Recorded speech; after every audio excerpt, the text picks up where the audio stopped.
Hello guys, आज चाहिँ हाम्रो यो मामाको डटपट यस्तो घरबाट यहाँनिर मम्मीले मलाई माया गरेर पुरा खाना बनाउनु हुँदैछ।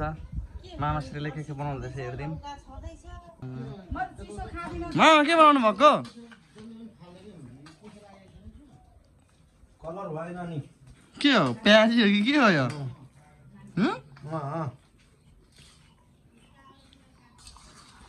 आलु जस्तो देख्छु त म त नि।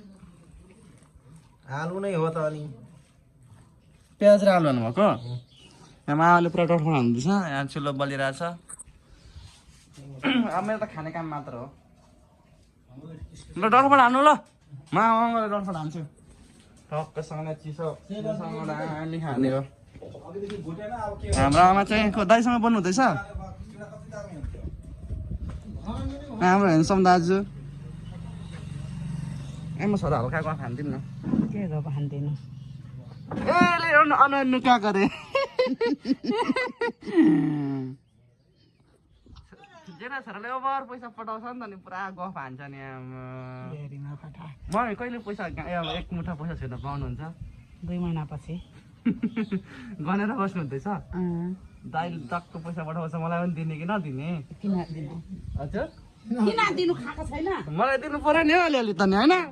यसो यो काम नगर्ने मान्छेलाई त यसो दिनुपर्छ नि त नि। चाहियो नि बेरोजगारी भत्ता।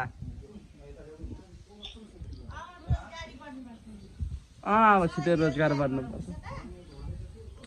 बेरोजगारलाई सबले हेप्छ है, सबले हेप्छ। हो र?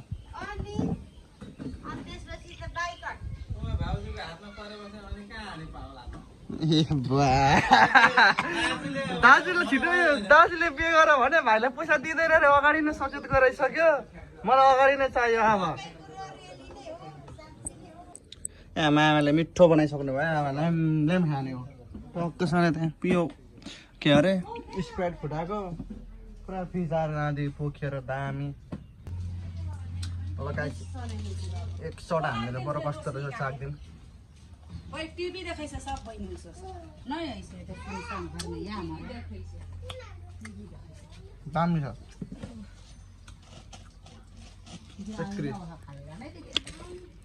ल्याम खाने हो नि मम्मी, पर्खिने नै होइन कसैलाई।